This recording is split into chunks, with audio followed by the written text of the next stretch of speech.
Price Lord. கர்த்தருடைய நாமத்துக்கு மகிமை உண்டாவதாக. இந்த நாளிலும் கூட அருமை சகோதரர் வின்சென்ட் ஜார்ஜ் ஜானி சகோதரர் வீட்டிலே இந்த கூட்டத்தை ஏற்படுத்துவதாய் தேவன் தந்த சிலாக்கிறதுக்காக இந்த குடும்பத்தின் ஆசுவாதத்துக்காகவும் கொஞ்ச நேரம் கண்களை மூடி கர்த்தருடைய மகிமைக்காக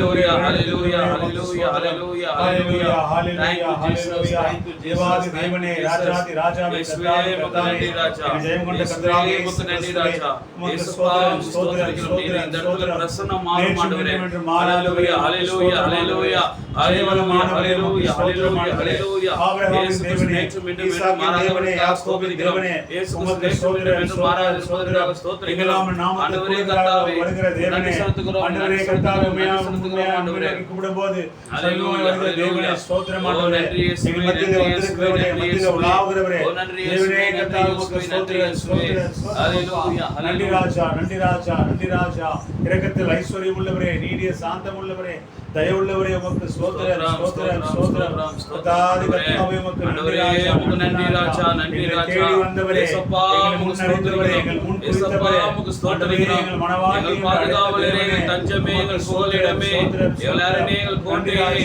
நான் நம்பி இருக்கிறவரே ஸ்தோத்திரிக்கிறோம் ஸ்தோத்திரிக்கிறோம் ஸ்தோத்திரிக்கிறோம் ஓ முடியாத செய்கிறவரே ஸ்தோத்திரிக்கிறோம் ஆண்டவரே எங்கள் ஆறுதலின் தேவனே எங்கள் சமாதானத்தின் தேவனே இயேசுப்பா ஸ்தோத்திரிக்கிறோம் ஸ்தோத்திரிக்கிறோம் சுத்த கிருபையாலே ஹalleluya நன்றி தயவுக்காக ஸ்தோத்திரம் அப்பா நன்றி ஆண்டவரே நன்றி ஆண்டவரே பிரகாசிக்கிறவரே எவ்வளவு வேணும் இருளில்லாதவரே ஆமென் ஆண்டவரே ஸ்தோத்திரம் ஸ்தோத்திரம் ஸ்தோத்திரம் ஆண்டவரே திக்கற்றோம் விதவைகளுக்கும் ஏழைகளுக்கும் சமாதானத்தை ஸ்தோத்திரிக்கிறோம் ஆண்டவரே ஆண்டவரே நான் உங்களை திக்கற்றவர்களா விடேன் என்று சொன்னவரே ஸ்தோத்திரிக்கிறோம் ஆண்டவரே நானே ஒரு பரிகாரியாக கர்த்தர் என்று சொன்னவரே ஸ்தோத்திரிக்கிறோம் ஆண்டவரே நான் விடுதலையாக்குவேன் என்று சொன்னவரே ஸ்தோத்திரிக்கிறோம் ஆண்டவரே கையின் பிரயாசத்தை ஆசீர்வதிப்பேன் என்று சொன்னவரே ஸ்தோத்திரிக்கிறோம் ஆண்டவரே உமக்கு நன்றி சொல்லுகிறோம் நன்றி ஆண்டவரே நன்றி ஆண்டவரே thank you jesus thank you jesus thank you jesus praise the lord praise the lord praise the lord மறவாமல் நினைத்தீரையா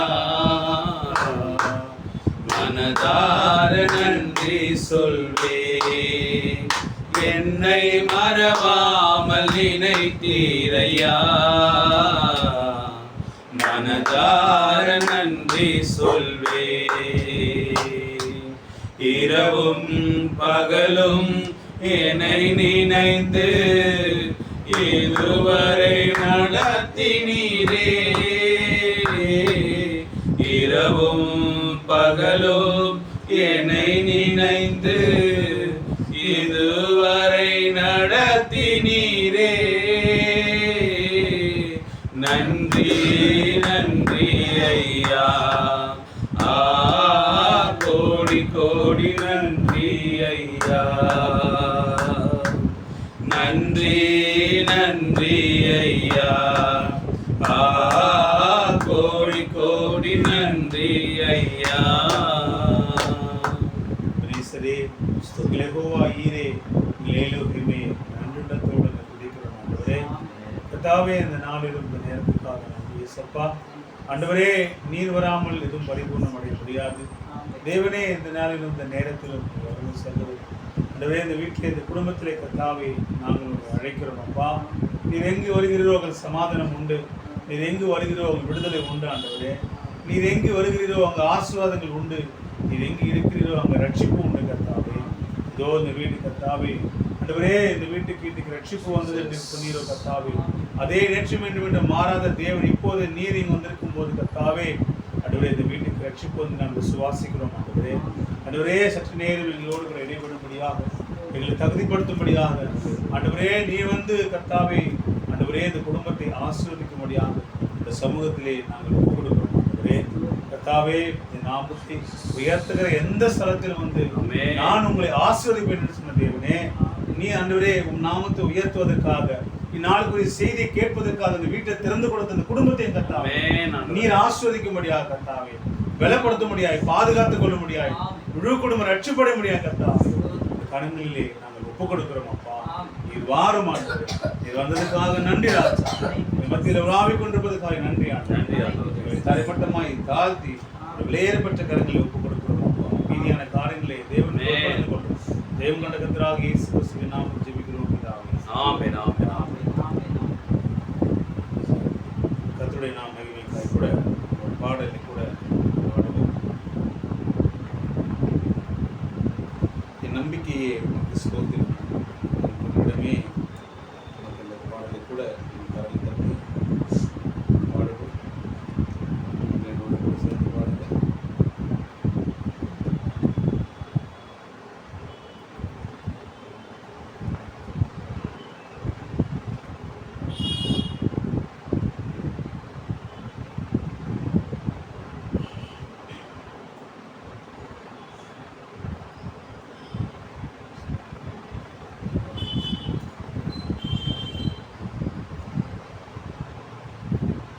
என் நம்பிக்கையே உமக்கு ஸ்தோத்திரம், என் புகழிடமே உமக்கு ஸ்தோத்திரம்.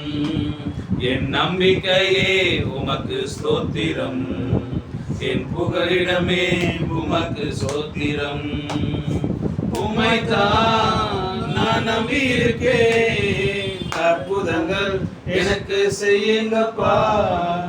உம்மைத்தான் நான் நம்பியிருக்கேன், அற்புதங்கள் எனக்கு செய்யுங்கப்பா.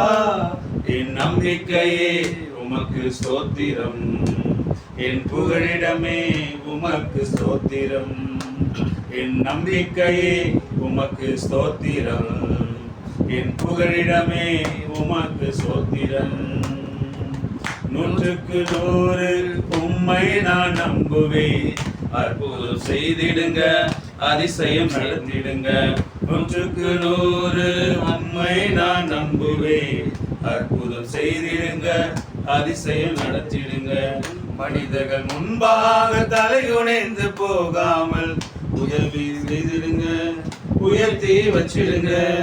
மனிதர்கள் முன்பாக தலைகுனிந்து போகாமல் உதவி செய்திடுங்க, உயர்த்தி வச்சிடுங்க. உம்மைத்தான் நான் நம்பியிருக்கேன், அற்புதங்கள் எனக்கு செய்யுங்கப்பா. உம்மைத்தான் நான் நம்பியிருக்கேன், அற்புதங்கள் எனக்கு செய்யுங்கப்பா. என் நம்பிக்கையே உமக்கு ஸ்தோத்திரம். கூட பாடுங்க. என் புகழிடமே உமக்கு ஸ்தோத்திரம். என் நம்பிக்கையே, என் நம்பிக்கையே உமக்கு ஸ்தோத்திரம். என் புகழிடமே உமக்கு ஸ்தோத்திரம். ஆராய்ந்து முடியாத அதிசயங்கள் செய்பவரே, அற்புதம் செய்திடுங்க, அதிசயம் நடத்திடுங்க. ஆராய்ந்து முடியாத அதிசயங்கள் செய்பவரே, அற்புதம் செய்திடுங்க, அதிசயம் நடத்திடுங்க. கண்டிப்பான நன்மைகளை தருவேன் என்று சொன்னீரே, இன்றைக்கே தந்திடுங்க, இப்பவே தந்திடுங்க. இரட்டிப்பான நன்மைகளை தருவேன் என்று சொன்னீரே, இப்பவே தந்திடுங்க, இப்பவே தந்திடுங்க. உம்மைத்தான் நான் நம்பியிருக்கேன், அற்புதங்கள் எனக்கு செய்யுங்கப்பா. உம்மைத்தான் நான் நம்பியிருக்கேன், அற்புதங்கள் எனக்கு செய்யுங்கப்பா. என் நம்பிக்கையே உமக்கு ஸ்தோத்திரம், என் புகழிடமே உமக்கு ஸ்தோத்திரம். என் நம்பிக்கையே உமக்கு ஸ்தோத்திரம், என் புகழிடமே உமக்கு ஸ்தோத்திரம். உம்மை அல்லாமல் யார் என்னை உயர்த்தக்கூடும்? அற்புதம் செய்திடுங்க, அதிசயம் நடத்திடுங்க. உம்மை அல்லாமல் யார் என்னை உயர்த்தக்கூடும்? அற்புதம் செய்திடுங்க, அதிசயம் நடத்திடுங்க. ஐஸ்வர்யம் கனமுமே உம்மாலே தான் வருகிறது, ஆளுக செய்யுங்கப்பா, மேன்மை படுத்துங்கப்பா. ஐஸ்வர்யம் கனமுமே உம்மாலே தான் வருகிறது, ஆளுகை செய்யுங்கப்பா, மேன்மைப்படுத்துங்கப்பா. உம்மைத்தான் நான் நம்பியிருக்கேன், அற்புதங்கள் எனக்கு செய்யுங்கப்பா. உம்மைத்தான் நான் நம்பியிருக்கேன், அற்புதங்கள் எனக்கு செய்யுங்கப்பா. என் நம்பிக்கையே உமக்கு ஸ்தோத்திரம், என் புகலிடமே உமக்கு ஸ்தோத்திரம். என் நம்பிக்கையே உமக்கு ஸ்தோத்திரம், என் புகலிடமே உமக்கு ஸ்தோத்திரம். அல்லேலூயா, அல்லேலூயா. உலகத்தில் ஒரு நிச்சயமான நம்பிக்கை என்றால் அல்லேலூயா, மனிதன் மேல் இருக்கிற நம்பிக்கை அது நிலையில்லாதது. அல்லேலூயா, நிலையான நம்பிக்கை தெய்வம் கொண்ட கர்த்தராகிய இயேசு கிறிஸ்து. அல்லேலூயா, ஏனென்றால் அவர் நிலையான தேவன். அல்லேலூயா. பாடிதான் நம்ம ஒவ்வொரு கூட தேவன் ஆஸ்வதிப்பாராக.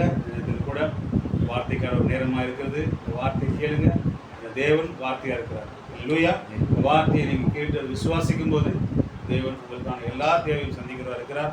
வார்த்தை கூட நம்மளோட பகிர்ந்து கொள்ள முடியாது. நம்ம சகோதர பாஸ்டர் ஏல் ஜனன் கூட குடும்பத்துக்கான ஆஸ்வாதம் வார்த்தை பேச முடியாது.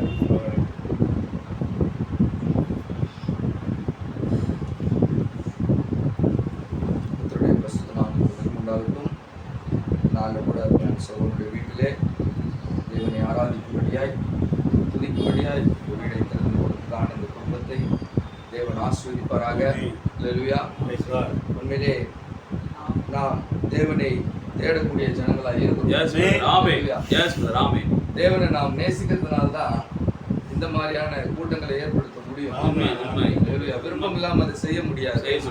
அவருக்குள்ள ஏதோ ஒரு உந்துதல், நான் பிரேயர் வைக்கணும் அப்படின்னு சொல்லும்போது அதை தேவன் பார்த்து கொண்டிருக்கிறார். நீங்க செய்யற எல்லா காரியத்தையும் தேவன் அந்த ஆண்டவர் பார்த்து கொண்டே இருக்கிறார். நீங்க உள்ள கொண்டு வர ஒரு சின்ன ஸ்டெப் எடுக்கும் போது உண்மை அவர் அதற்காக பல மடங்கு அந்த காரியத்தை செய்வார். நீங்க ஒரு ஸ்டெப் தான் நீங்க வச்சிருக்கீங்க. உங்களுடைய எண்ணங்களை தேவன் பார்க்கிறாரு, உங்களுடைய சிந்தைகளை தேவன் பார்க்கிறாரு. நீங்க எதற்காக வச்சிருக்கீங்கன்னு எங்களுக்கு தெரியாது, ஆனா தேவனுக்கு தெரியும். எதற்காக இந்த கூட்டத்தை நீங்க ஏற்படுத்தினது ஆண்டவருக்கு தெரியும். வசனம் இப்படியா சொல்லுது, தேவன் மனுஷனும் முகத்தை பார்க்கிறானா, ஆனா ஆண்டவராகிய இயேசு கிறிஸ்துவோ இருதயத்தை பார்க்கிறார். உள்ளந்தரையிலே ஆராய்ந்திருக்கிற தேவனா இருக்கிறார். இன்னைக்கு உங்களுடைய நோக்கம் என்ன, எதற்காக நீங்க இதை வைத்தீங்க அப்படின்றத தேவன் உற்று நோக்கி பார்த்து கொண்டிருக்கிறார். இப்போது நாம் இயேசு கிறிஸ்துவ உள்ள கொண்டு வரும்போது, இப்பொழுது உள்ள வந்து இப்ப பாடணும், என் நம்பிக்கையே உமக்கு ஸ்தோத்திரம். என்னோட நம்பிக்கை எல்லாம் இயேசு கிறிஸ்துவா இருக்குது. நீங்க அதை காட்டதான் நம்ம இங்க வந்திருக்கிறோம். என்னுடைய விசுவாசம், என்னுடைய எல்லா தேவையும் இயேசு கிறிஸ்துவா இருக்க வேண்டியதான். கவனிக்கிறீங்களா? பாருங்க, இன்னைக்கு உலகமானது அநேக விதமான வேலைகளையும், அநேக விதமான தொழில்களையும், அநேக விதமான என்ன சொல்லலாம் ஒரு சம்பாஷணையிலும் உலகம் நிரம்பி போயிருக்குது. கமிட்மெண்ட்ஸ், நிறைய தேவைகளோடு அவங்க சுற்றி கொண்டு திரிந்து கொண்டு இருக்கிறாங்க. ஒரு நிமிஷம் அவங்களால என்ன பண்ண முடியலங்க, ஒரு அமைதியான ஒரு இடத்துல உட்கார்ந்தோ சில காரியங்களை கேட்கவும் போதுமான நேரம் கிடையாது. நேரம் இருந்தாலும் அதை எப்படி செலவழிக்கிறாங்கன்னா என்டர்டைன்மெண்ட் மூலமா செலவழிக்கிறாங்க. உலகத்தின் போக்குல, பொழுதுபோக்குகள்ல, சினிமா தியேட்டர்கள்ல, அப்படியே சர்க்கஸ்ல எல்லாவற்றிலும் செலவழிக்க விரும்புறாங்க. ஆனா தேவனுடைய சமூகத்துல ஆண்டவரை தேடும்படியான காரியத்துக்குள்ள யாரும் போறது கிடையாது. பாருங்க, இன்னைக்கு ஆண்டவர் சபைக்கு போய் தேவனுடைய ஆலயத்துக்கு போய் ஆண்டவரை தேடினா யாரும் விரும்புறது கிடையாது. ஏன்னா அவருடைய வேலையை அவங்களுக்கு என்னவாயிடுச்சு, தலைக்கு மேல அதிகமா இருக்கு. இன்னைக்கு நாம் இந்த வேலையில தேவனுக்காக ஒரு நேரத்தை செலவழித்து நீங்க அப்படியாக இந்த நேரத்தை ஒதுக்கி அவர் தரும்போது அவர் உங்களுக்காக அவர் என்ன பண்ணுவாருன்னா அவர் தன்னுடைய நேரத்தை தராரு. நீங்க அவர் உள்ள இழுத்து கொண்டு வரும்போது அவர் உங்களை சந்திக்க வருகிறார். அவர் எப்போதும் தன்னுடைய சந்திப்பு திட்டங்களை இல்லாம போனதே இல்லை. உண்மையிலே நமக்கு தர்மையான வீட்டுல, தர்மையான குடும்பத்துல இந்த வீட்டின் தலைவராக ஒருத்தர் இருக்கணும். பாருங்க, இப்ப நம்ம நீங்க ஏற்கனவே இருந்து போனாலும் திரும்பி இந்த வீட்டுக்கு வரும்போது யார் இங்க இருந்தா எவர் இருந்தா தெரியாது, என்ன விதமான காரியங்களுக்குள்ள இருந்தாங்கன்னு தெரியாது. நம்ம அப்ப என்ன பண்ணணும்னா, முதலாவது இயேசு கிறிஸ்து நீங்க உள்ளே கொண்டு வரணும். இந்த வீட்டுக்குள்ள இருக்கிற எல்லா உங்களுக்கு பிரியம் இல்லாத, உங்களுக்கு எதிராக செயல்படுகிற எல்லா காரியம் வெளியில போகும்.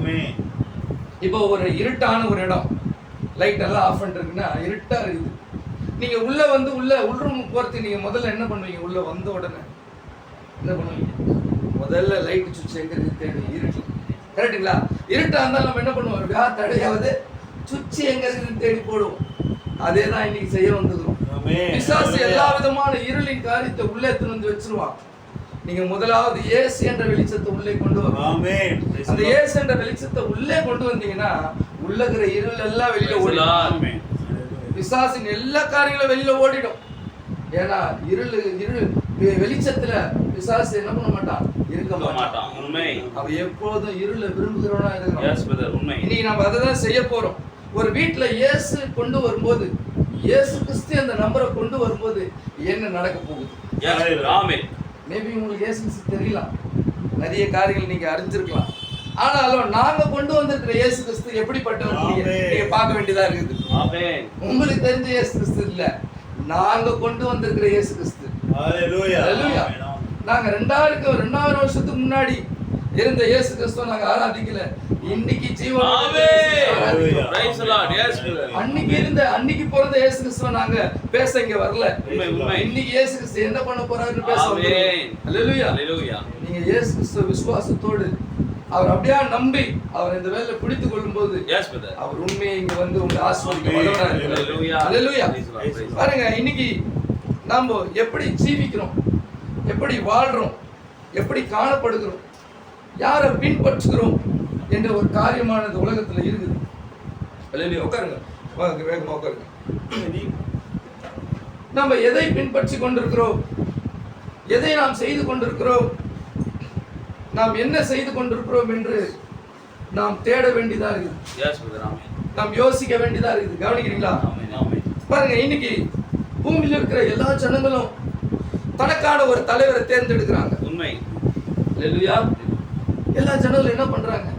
தனக்கு இந்த தலைவர் வந்தா நல்லா இருக்குமா, தனக்கு அந்த கூட்டத்திலிருந்து ஒரு தலைவர் வந்தா நல்லா இருக்குமா, நான் விரும்புகிற தலைவர் வந்தா நல்லா இருக்குமா, யாரோ ஒரு தலைவரை தனக்கென்று என்ன பண்றான்? ஏற்படுத்தி கொள்றான். நீ உலகம் அதை செய்யுது. ஒரு கிறிஸ்தவ ஜனங்களாக, இயேசுவை அறிந்த ஜனங்களாக நாம் இருக்கும்போது நாம் நமக்கென்று ஒரு தலைவர் ஏற்படுத்த வேண்டியது. உங்க வாழ்க்கைக்கான ஒரு ஹீரோ, உங்க வாழ்க்கைக்கான ஒரு தலைவன் யாரா இருக்க முடியும்? பாருங்க, இன்னைக்கு ஒரு தலைவனை நீங்க தேர்ந்தெடுக்கும் போது அவனுடைய உடை, நடை, பாவனை, அவன் எப்படியா வாழ்றான், அவனோட தோற்றம் எப்படியா இருக்குது, அதே மாதிரி அவன் மாறிடுவான். பார்த்துருக்கீங்களா? ஒரு கட்சி தலைவர், ஒரு பொதுவா சொல்றேன், ஒரு கட்சி தலைவர் இருக்காருன்னா அவரை ஃபாலோ பண்றவங்க எல்லாம் அவரு மாதிரி இருப்பாங்க. அவர் என்ன விதமான சட்டை அணிகிறாரு, அவர் எந்த விதமான கலர் சட்டை அணிகிறாரு, ட்ரெஸ் எப்படி பண்ணிருக்கிறாரு, இது முதல் கொண்டு என்ன பண்ணுவான்? ஃபாலோ பண்ணுவான். என்ன பண்றான்னா யாரோ ஒருத்தரை பின்தொடர்ந்து போகணும்னு நினைக்கிறான். பேச புரியுதா? தன் வாழ்க்கையில என்ன பண்றான்? யாரோ ஒருத்தரை பின்தொடர்ந்து போக வேண்டும் என்று நினைக்கிறான். இன்னைக்கு நமக்கும் அப்படி பின்தொடர்றதுக்கான, ஃபாலோ பண்றதுக்கான ஒரு நபர் அவசியமா இருக்குது. இன்னைக்கு நீங்க மனிதன் நபரோ, ஒரு கட்சி தலைவரோ அல்லது ஒரு பெரிய மத தலைவரோ அவங்களெல்லாம் பின்பற்றணும் அவசியம் கிடையாது. எல்லாவற்றிற்கும் மேலான ஒரு தலைவர் இருக்கிறார். அவர் தான் ஆண்டவராகிய இயேசு கிறிஸ்து. நீ பின்பற்ற வேண்டிய ஒரே நபர் யார் தெரியுமா? ஆண்டவராகிய இயேசு கிறிஸ்து. நீ அவரை பின்பற்றினா உன் வாழ்க்கையில எல்லாமே கிடைக்கும். எல்லாம் கிடைக்கும். நீ விரும்புகிறது எல்லாத்தையும் நீ பெற்றுக்கொள்ள முடியும். உன் தேவைகள் எல்லாவற்றையும் பெற்றுக்கொள்ள முடியும். நீ எதெல்லாம் விரும்புகிறியோ அதெல்லாம் இயேசு கிறிஸ்துவானவர் உனக்கு தருகிறவராக இருக்கிறார். அல்லேலூயா. இந்த காரியங்களை குறித்து தான் கொஞ்ச நேரம் நான் உங்களோட பேச போறேன். அதற்காக வேதத்திலிருந்து ஒரு பகுதியை கூட நாம் வாசிக்கலாம். 1 யோவானின் புஸ்தகம் 1ஆம் அதிகாரம் ஒரு 3 வசனங்களை கூட நான் வாசிப்போம். 1ஆம் அதிகாரம் 1 யோவான் 1ஆம் அதிகாரம் 7, 8, 9 வசனங்களை வாசிக்கலாம். அவர் ஒளியிலே இருக்கிறது போல நாமும் ஒளியிலே நடந்தால் ஒருவரோட ஒருவர் ஐக்கியப்பட்டிருப்போம். அவருடைய குமாரனாகிய இயேசு கிறிஸ்துவின் ரத்தம் சகல பாவங்களையும் நீக்கி நம்மை சுத்திகரிக்கும். நமக்கு பாவம் இல்லை என்போம், ஆனால் நம்மை நாமே வஞ்சிக்கிறவர்களாய் இருப்போம், சத்தியம் நமக்குள் இராது. நம்முடைய பாவங்களை நாம் அறிக்கையிட்டால் பாவங்களை நமக்கு மன்னித்து எல்லா அநியாயத்தையும் நீக்கி நம்மை சுத்திகரிப்பதற்கு அவர் உண்மையும் நீதியும் உள்ளவராய் இருக்கிறார். அல்லேலூயா. கர்த்தர் தாமே வாசித்த பகுதி ஆசீர்வதிப்பாராக. நான் ஒரு half an hour இந்த இடத்துல இந்த வார்த்தையை குறித்து பேச போறேன். கண்களை மூடி நான் வார்த்தை பேசுவதற்கு முன்பாக ஒரு சில நிமிடம் நாம் ஜெபிப்போம். இரக்கத்தில் ஐஸ்வர்யமுள்ள எங்கள் தேவனாகிய கர்த்தாவே, ஆசீர்வதிக்கப்பட்ட இந்த இரவு பொழுதுக்காக நன்றி செலுத்துகிறோம். இந்த வேலையிலும் ஆண்டவரே, அநேகர் ஆண்டவரே உறக்கத்திலே உண்ட மயக்கத்தில் இருக்கும்போது நாங்களோ தேவனை தேடும்படியாய், தேவனுடைய வார்த்தை கேட்கும்படியாய், வார்த்தையான தேவனை இந்த வீட்டுக்குள்ளே கொண்டு வரும்படியாய், வெளிச்சமான தேவனை உள்ளே கொண்டு வரும்படியாய் ஒன்று கூடி இருக்கிறோம். ஆண்டவரே, எங்கள் நோக்கத்தை நீர் அறிந்தவராய் இருக்கிறீர். இந்த குடும்பத்தில் அருமையான சகோதரன் சகோதரி பிள்ளைகளோடு இணைந்து ஆண்டவரே உம்மை ஆராதிக்கும்படியாய் தேவனே உம்மை நாங்கள் அழைக்கிறோம். ஆண்டவரே, இந்த வேளையிலே உள்ளே வந்து இந்த குடும்பத்தை ஆசீர்வதிக்கும்படியாய், இந்த குடும்பத்தின் தேவைகளை சந்திக்கும்படியாய், இந்த குடும்பம் எந்த நோக்கத்திற்காக உம்மை ஆண்டவரை இந்த இடத்தில் கொண்டு வந்தார்களோ அதை பெற்றுக்கொள்ள உதவி செய்யுங்க ராஜா. தேவனே, இந்த வார்த்தை மூலமாக உம்மை அறிந்து கொள்ள, உம்மை திரைநீக்கி காண்பிக்க உதவி செய்யுங்க. வார்த்தையான தேவனை புரிந்து கொள்ளட்டும். ஆண்டவரே, தாவீதாம் இடைப்படும்படியாய் ஜெபிக்கிறோம். நீரே ஆளுகை செய்யும்படியாய், பொறுப்பெடுத்துக் கொள்ளும்படியாய், மகிமைப்படும்படியாய் மகத்தான இரட்சகராய் இயேசு கிறிஸ்து நாமத்தில் ஜெபிக்கிறேன். ஜீவனுள்ள நல்ல தகப்பனே, ஆமென். Praise the Lord. நாம் இன்னைக்கு வாசித்தோம், அருமையான பகுதியை வாசித்தோம். நான் ஒளியிலே நடக்கிறது போல நீங்களும் ஒளியிலே நடந்தால். பாருங்க, இயேசு கிறிஸ்துவானவர் சொல்லுகிறது என்னன்னா, இருள் ஆன இடத்துல நீ ஒளியை பெற்றுக்கொள்ள வேண்டும் என்றால், உன் வாழ்க்கை இருளா இருக்கும்போது அதிலிருந்து ஒரு விமோச்சனத்தை, அதிலிருந்து ஒரு விடியலை பெற்றுக்கொள்ள வேண்டும் என்றால் நீ இயேசு கிறிஸ்துவை பின்பற்ற வேண்டியதா இருக்கு. அல்லேலூயா. பாருங்க, நான் ஏற்கனவே சொன்னேன், ஒரு வீட்டுக்குள்ள இயேசு கிறிஸ்து வரும்போது என்ன காரியங்கள்லாம் சம்பவிக்குது அப்படின்னு நான் பேசுறேன். பாருங்க, இன்னைக்கு அநேக விதமான பாரம்பரியங்களாலும் அநேக விதமான பழக்க வழக்கங்களாலும் தங்களை பிடித்து கொண்டு வைத்திருக்கிறாங்க. தனக்கு என்ன பிரியமோ, தான் தன்னுடைய முன்னோர்கள் எதை ஃபாலோ பண்ணாங்களோ அதை ஃபாலோ பண்ணி கொண்டு வரும்னு நினைக்கிறாங்க. அல்லேலூயா. ஆனா நிகழ்காலத்தில் தேவன் என்ன செய்கிறார் என்று அறியாம, இன்றைய காலத்துல தேவன் என்ன செய்து கொண்டிருக்கிறார் புரியாம தேவனை தவறு விட்டுறாங்க. அதேதான் ஒரு பாரம்பரியமா, ஒரு பழக்க வழக்கமா நாம எதோ செய்கிறோம். அதை செய்வதனால ஆண்டவர் கடவுள் உங்களுக்குள்ள இருக்கிறான்னு சொல்ல முடியாது. நான் பேசுறது புரியுதா? ஏதோ ஒரு பழக்க வழக்கங்களோ பாரம்பரியங்களோ நம் முன்னோர்கள் சொன்ன ஏதோ காரியத்தை நம்ம ஃபாலோ பண்றதுனால கடவுள் நம்மளோடு இருக்கிறான்னு நம்ம நினைப்போம் என்றால் அது தவறான காரியம். கவனிக்கிறீங்களா? பாருங்க, இன்னைக்கு நம் வாழ்க்கையை சரிப்படுத்திக் கொள்ள, நம் வாழ்க்கையை சரியாக பாதையில் நடத்தி கொள்ள நமக்கு ஒன்று அவசியமா இருக்குது. தேவன் எப்பொழுதுமே தன்னுடைய வார்த்தையை மனிதர்கள் மூலமா பேசிக்கொண்டே இருக்கிறார். பாருங்க, எப்பொழுதுமே மனிதனுக்கு தேவன் ஒரே ஒரு சான்ஸ் கொடுக்கிறாரு, ரெண்டு சாய்ஸ் கொடுக்கிறாரு. ஒரே ஒரு சான்ஸ் கொடுக்கிறாரு, ரெண்டு சாய்ஸ் கொடுக்கிறாரு. ஒண்ணு நீ தவறாய் நடக்கலாம் அல்லது சரியாய் நடக்கலாம். ஆனா சான்ஸ் என்னது? ஒரே chance. You can choose a good path or wrong path. You have only one choice. One chance, two choices. புரியுதா?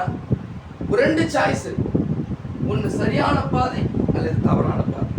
ஆனா ஏதோ ஒன்றை தான் நம்ம என்ன பண்ண வேண்டியதா இருக்கு, சூஸ் பண்ண வேண்டியதா இருக்கு. பாருங்க, ரெண்டுத்திலயும் நம்ம நடந்து போக முடியாது, சரியிலும் தவறிலும் நம்ம சேர்ந்து ஜீவிக்க முடியாது. அல்லேலூயா. பாருங்க, இப்பொழுது நாம் சரியான பாதையை நாம் பெற்றுக்கொள்ளும் போதுதான் நம்முடைய வாழ்க்கை, நம்முடைய நித்தியம், நாம் போய் சேர வேண்டிய இடத்தை நாம் சரியாக போய் சேர முடியும். அல்லேலூயா. இயேசு கிறிஸ்து சொன்னார், என்னை பின்பற்றி வா என்று சொன்னார்.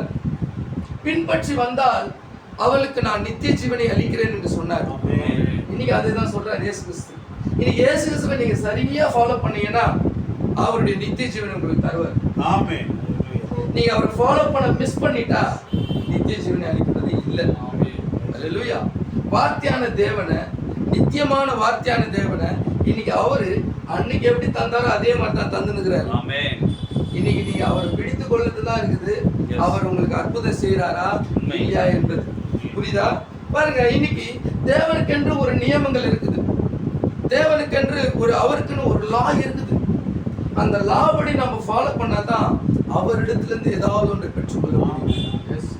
நம்மளுடைய தேவைகள் என்னவா இருக்குன்னா, நம்ம வாழ்க்கையில ஒரு அற்புதம் நடக்குமா, ஒரு அதிசயம் நடக்குமா, என் தேவைகள் சந்திக்கப்படுமா, என் வாழ்க்கை முன்னேற முடியுமா, என் நோய்கள் தீருமா, என் வியாதிகள் கஷ்டங்கள் போகுமா, இதெல்லாம் நம்ம தேவையில தானே இருக்குது. இருக்குதா இல்லையா? இப்ப இதெல்லாவற்றும் தேவன் உன் வாழ்க்கையில செய்ய வேண்டும் என்றால் தேவன் வைத்த நியமத்தின்படி நீ ஃபாலோ பண்ண வேண்டியதா இருக்கு. இல்லையா? நீ தேவன் வைத்த சட்டத்திட்டத்துக்கு நீ உட்படாம அவருடைய சட்டத்திட்டத்துக்கு உன்னை அர்ப்பணிக்காம இருந்தா அவர் உனக்கு எதுவுமே செய்ய முடியாதுங்க. அல்லேலூயா. பாருங்க, தேவன் ஒரு வீட்டுல வரும்போது என்னெல்லாம் நடக்குது. நாம் ஒரு அதிகாரத்தை வாசிப்போம். வேதத்துல இருந்து யோவான் 2ஆம் அதிகாரம் 1-2 வசனம்.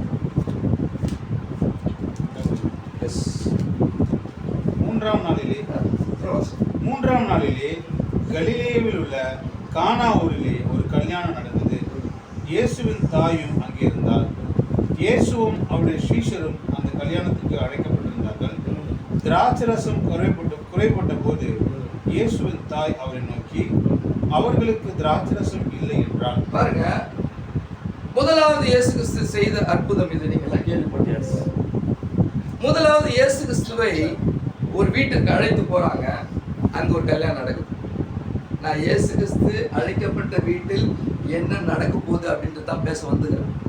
அல்லேலூயா. நீங்க நல்லா கவனிச்சீங்கன்னா நான் பேசுற காரியம் புரியும். முதலாவது இயேசு கிறிஸ்து ஒரு வீட்டுக்கு அழைக்கப்பட்டிருக்காங்க. அவர் போறாரு. அங்க போகும்போது அங்கே ஒரு குறைவுபடுதல் ஏற்பட்டுச்சு. அங்க தேவையான பொருள் அங்க இல்ல. உடனே இயேசு கிறிஸ்து தாயார் இயேசு கிறிஸ்து அழைத்து இந்த குறைவு இங்க இருக்கு அப்படின்னு சொல்ல வராரு. பாருங்க, இயேசு கிறிஸ்து ஒரு மனிதனாய் வந்தார் பூமியில. ஆனா மனிதனாய் வந்தாலும் அந்த மனிதனாக அந்த சரித்துக்குள்ள அவர் தேவனாய் இருந்தார். உண்மை உண்மை. ஆமென். அப்சல்யூட்லி.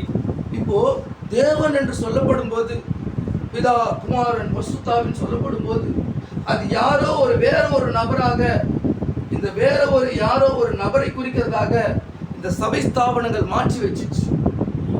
நான் பேசுறது புரியுதா? இயேசு கிறிஸ்துவானவருக்குள்ள தேவன் இருந்தார். இன்னைக்கு அதே இயேசு கிறிஸ்துவானவர், தேவனாக இயேசு கிறிஸ்துவானவர் உனக்குள்ள இருக்கும்போது அதே அற்புதத்தை நீ செய்ய முடியும். ஒரு குறைபடுதல் ஏற்பட்டுச்சு. அங்க மனுஷனா இருந்த அந்த மனிதனுக்குள்ளா இருந்த தேவன் ஒரு அற்புதத்தை செய்ய முடிஞ்சது. அல்லேலூயா. பாருங்க, மனித சரீரத்தை எடுத்துக்கொண்டு அவர் வந்தார். கடவுளாய் மனிதன் வந்தார். என்னவா வந்தாருங்க? கடவுளாய் மனிதன் வந்தார். ஒரு அவதார புருஷனாய் வந்தார். சர்வ சிருஷ்டிகர், எல்லாரும் ஆராதிக்கக்கூடிய மகத்தான உன்னத தேவன் மனித சரீரத்தில் வந்தார். ஆமென். அல்லேலூயா. கடவுள் அப்படின்னா என்ன பொருள்னா, கடவுள் அப்படின்னா என்னன்னா நமக்குள் கடந்து செல்பவர், நமக்கு கடந்து வருபவர். இன்னைக்கு கடவுள் எங்கேயோ அங்க கிடையாது. அது அருமையான ஒரு உருவம். அதுதான் கடவுள் என்பது கிடையாது. கடவுள் உனக்குள்ள இருக்கிறார். கடவுள் அப்படின்னா கடந்து நமக்குள் வர வேண்டிய. அடிக்கடி நாம் பேசுவோம், நான் தூக்கி சுமப்பதெல்லாம் கடவுளா இருக்க முடியாது. என்னை யார் தூக்கி சுமக்கிறாரோ அவர் கடவுளா இருக்க முடியும். பாருங்க, கடவுள் என்பது உனக்குள்ளே வந்து உன் தேவைகளை சந்தித்து உனக்கான எல்லாவற்றையும் செய்ய வேண்டியவர் தான் கடவுளா இருக்க முடியும். இன்னைக்கு நீங்க எந்த கடவுளோடும் இந்த இயேசு கிறிஸ்து கடவுளை ஒப்பிடவே முடியாது. அதான் நான் சொன்னேன், அந்த மகத்தான தேவனை நீங்க சிறு உருவமா மாத்திட முடியாது. அவர் சர்வ வல்ல தேவன். அவருக்கு நீ உருவம் கொடுத்துற. இது எப்படி இருக்குதுன்னா, இந்த வாட்டருக்கான நான் தான் வடிவமைச்சேன். இந்த வாட்டருக்கான வடிவமைச்சு நானே கும்பிடுறேன். அப்பா அப்பா எப்படி இருக்கும்? அது காமெடியா இருக்காது? இதுதான் ஜனங்க செஞ்சுன்னு இருக்கிறாங்க சகோதர சகோதரி. ஆனா தேவன் என்பவர் அந்த மாதிரியான காரியத்தை கிடையாது. அவர் ஒரு விக்கிரகமாகவோ அல்லது அவர் சொரூபமாகவோ அவர் யாரோ ஒரு மூன்றாவது நபராக கிடையாது. இன்னைக்கு பரிசுத்த தேவனாய் பரிசுத்த ஆவியானவராய் உனக்குள் வாசம் பண்ண விரும்புகிறார். அல்லேலூயா. கவனிங்க, நான் சீக்கிரமா முடிச்சிடுறேன். கொஞ்சம் பேச ஆனா நீங்க கவனிச்சாதான் அது நல்லா போகும். இப்போ இந்த கடவுள் என்ற மகத்தான தேவன் அந்த அற்புதம் செய்கிற தேவன் அந்த குடும்பத்துல வராரு. ஒரு குடும்பத்துல இயேசு வந்தா கண்டிப்பா அங்க அற்புதம் நடக்கும். குடும்பத்துல நீ உண்மையான இயேசு கிறிஸ்து, நான் தான் சொன்னேன், சொரூபம் இயேசு கிறிஸ்து கிடையாது, ஆவியான பரிசுத்த தேவனை நீ பெற்றுக்கொள்ள வேண்டியதா இருக்கு. ஏதோ ஒரு அற்புதம் சம்பவிக்க வேண்டும் என்றால், இன்னைக்கு கவனிக்கல, அற்புதத்துக்கு எந்த கட்டுப்பாடும் கிடையாதுங்க. நீ நினைக்காத இப்படித்தான் தேவன் செய்வார், அப்படிதான் தேவன் செய்வார், அதை செஞ்சாதான். முட்டிக்கால் போட்டுனே நடந்து போறாங்க, மாலை போட்டு 40 நாள் அவங்க என்ன பண்றாங்க, விரதம் இருக்கிறாங்க, அதனால தேவன் வந்துடுறாருன்னா கிடையாது. அவர் சொல்றாரு, என்னை விசுவாசிக்கிறவனுக்கு நான் என்னை காண்பிப்பேன்னு சொல்றாரு. என்னை நீ நம்பு, அது போதும். என்னை நம்பினா நான் என்ன பண்றேன், நான் உனக்கான விடுதலை தரேன்னு சொல்றாரு. கவனிக்கிறீங்களா? பாருங்க, இன்னைக்கு நீ அற்புதத்தை பெற்றுக்கொள்ள வேண்டும் என்றால் அந்த அற்புத தேவனை உனக்குள்ள, நீ ஒரு அதிசயத்தை காண வேண்டும் என்றால் நீ அந்த அதிசய தேவன் உனக்குள்ள பெற்றுக்கொள்ளும். பாருங்க, முதலாவது இயேசு கிறிஸ்து உள்ளே வரும்போது உண்மையா உங்க வீட்டுல அற்புதம் நடக்கும். அது எப்போ நடக்கும்னா, நீங்க விசுவாசித்தா தான் நடக்கும். நீங்க விசுவாசிக்கலாம் அது தேவன் செய்ய முடியாது. பாருங்க, இன்னொரு இடத்துல லூக்கா 5ஆம் அதிகாரத்தை நான் வாசிக்கும் போது, இங்க ஒரு இடத்துல இயேசு கிறிஸ்துவானவர் வீட்டுக்கு கடந்து போகிறார். லூக்கா 5ஆம் அதிகாரம் 29-30 வாசிக்கும். அந்த லேவி என்பவன் தன் வீட்டிலே அவருக்கு பெரிய விருந்து பண்ணினான். அநேக ஆயக்காரரும் மற்றவர்களும் அவரோடு கூட வந்திருந்தார்கள். வேத பாரகரும் பரிசேயரும் அவருடைய சீஷருக்கு விரோதமாக முறுமுறுத்து, நீங்கள் ஆயக்காரரோடும் பாவிகளோடும் போஜனம் பானம் பண்ணுகிறது என்ன என்று கேட்டார்கள். இயேசு அவர்களுக்கு பிரதியுத்தரமாக, பிணியாளிகளுக்கு வைத்தியம் வேண்டியதை அல்லாமல் சுகமுள்ளவர்களுக்கு வேண்டியதில்லை, நீதிமானை அல்ல பாவிகளையே மனம் திரும்புவதற்கு அழைக்க வந்தார். இயேசு கிறிஸ்து ஒரு வீட்டுக்கு போகும்போது அந்த வீட்டுக்குள்ள அவர் சொன்ன மகத்தான விஷயம் என்னன்னா, இந்த பூமிக்கு அவர் எதை தேடி வந்தார் என்றால், பாவியான நம்மை ரட்சிக்கவே வந்தார். இயேசு கிறிஸ்து ஒரு வீட்டுக்குள்ள வரும்போது பாவம், சாபம், மூதாதையர்களின் சாபம், யாரெல்லாம் உனக்கு எதெல்லாம் செஞ்சு வச்சுக்கிறாங்களோ எல்லாவற்றையும் அவர் வெளியே தூக்கி போட்டுருவார். உனக்கு விரோதமாக எழும்புகிற எந்த காரியமும் இயேசு கிறிஸ்து வீட்டுக்குள்ள வரும்போது இல்லாம போகுது. எப்பொழுது இயேசு கிறிஸ்து இருந்தா மாத்திரம் தான் அது செய்ய முடியும். இன்னைக்கு அநேக குடும்பங்கள்ல பாருங்களேன், ஒரு சந்ததியில இருந்து ஒரு சந்ததி அப்படியான பல வியாதிகளோடு, பல பிரச்சனைகளோடு, ஒரு சந்ததியிலிருந்து இன்னொரு சந்ததி சந்ததியா ஒரே காரியத்துக்குள்ள அவங்க இருப்பாங்க. ஒரு ஃபேமிலி இப்படியா நான் சந்திச்சேன். கவனிங்க, ஒரு குடும்பத்துல ஒரு சின்ன பையனுக்கு ஒரு காதுல பிரச்சனை, காது கேட்காதவன். இந்த குடும்பத்துக்கு ஜெபிக்க போகும்போது அந்த குடும்பத்துல இருக்கிற அப்பாக்கு ஜெபிச்சோம். அவர் என்ன சொல்றாருன்னா, அவரும் அந்த வாலிபத்துல அதே காது கேளாத ஒரு பிரச்சனையில அவர் வந்திருக்கிறார். அவங்க அப்பா சொல்றாரு, என்னோட அப்பாவும் இதே காது கேட்காத பிரச்சனையில இருந்தார். பாருங்க, ஒரு 3 தலைமுறைகளாக ஒரு வியாதி பின்தொடர்ந்துனே இருக்குது. கவனிங்களா? நீங்க கூட சந்திச்சிருப்பீங்க. ஒரு சில குடும்பங்கள்ல இந்த கர்ப்பமானது நீக்காம தொடர்ச்சியா அபார்ஷன் ஆகிட்டே இருக்கும். கேள்விப்பட்டிருக்கீங்களா? ஒரு சந்ததி ஃபுல்லா அப்படி நடந்துனே இருக்கும். அதெல்லாம் என்னன்னா, மூதாதையரின் பாவம், யாரோ நமக்கு முன்பாக செய்த பாவம், பாவமானது நம்மை பின்தொடர்றதா இருக்குது. புரியுதுங்களா? நான் பாவம் செய்யல பிரதர், நான் பாவமே செய்யல, எல்லாருக்கும் நல்லதே செய்யறேன். ஆனா வேதம் அப்படி சொல்லல. நாம் பிறக்கும் போதே பாவியா பிறந்திருக்கிறோம்னு வேதம் சொல்லுது. உண்மையிலே வேதம் என்ன சொல்லுதுன்னா, ஒரு வசனத்தை வாசிப்போம். சங்கீதம் 51ஆம் அதிகாரம் 5ஆம் வசனம். நாம் இப்படி கேட்கலாம், பிரதர் நான் பிறந்திருந்து எல்லாருமே நல்லதான் செஞ்சுக்கிறேன், என்னால நம்பி கேட்டவங்க யாருமே கிடையாது, நான் நன்மையே செஞ்சுதான் வாழ்ந்திருக்கேன்னு சொல்லலாம். இல்ல 51:5ஆம் வசனம். இதோ நான் துர்குணத்தில் உருவானேன். கவனிங்க சகோதரர்களே. இதோ நான் துர்குணத்தில் உருவானேன், என் தாய் என்னை பாவத்தில் கர்ப்பம் தரித்தாள். நாம் பிறக்கும் போதே என்னவாயிட்டங்க? துர்குணத்தில் உருவானோம், பாவத்துல தான் பிறந்தோம்னு சொல்லுது. ஒரு சின்ன குழந்தை, ஒரு 2 வயசு 3 குழந்தை கிட்ட போயிட்டு ஏதாவது கேட்டு பாருங்க, அதுக்கு பிரியமான பொருளை கேளுங்களா, அது உடனே என்ன பண்ணும்? யார் அதுக்கு சொல்லி கொடுத்தது? அது பிறக்கும் போதே அதுக்குள்ள அதோட ரத்த அணுக்கல்ல அந்த மறைத்து கொள்ளணும், ஏமாற்றணும், இந்த காரியமானது அதுக்குள்ள இருக்குது. போய் பேசணும், திருடணும், எல்லாத்தையும் சொல்லினே போலாம். இதெல்லாம் அவனுக்குள்ள இருக்குது. அதான் வசனம் சொல்லுது, நான் பிறக்கும் போதே பாவத்தில் உருவானே, நம்முடைய தாய் பாவத்தில் கர்ப்பம் தரித்தால். பாருங்க, பாவம் சப்போஸ் நான் இப்படி சொல்ல வச்சுக்கீங்களேன், நமக்குள் பாவம் இல்லை என்போமானால், நீதிமொழிகள் ரோமர் 2ஆம் அதிகாரம் 3ஆம் வசனம் 23ஆம் வசனம்.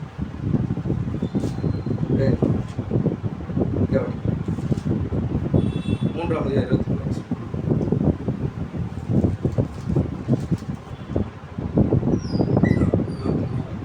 எல்லோரும் பாவம் செய்து தேவ மகிமையற்றவர்களாகி இலவசமாய் அவருடைய கிருபையினாலே கிறிஸ்து இயேசுவில் உள்ள மீட்பை கொண்டு நீதிமான்களாக்கப்படுகிறார்கள். பாருங்க, எல்லோரும் பாவம் செய்து ஏகமாய் கெட்டு போனோம்னு வசனம் சொல்லுது.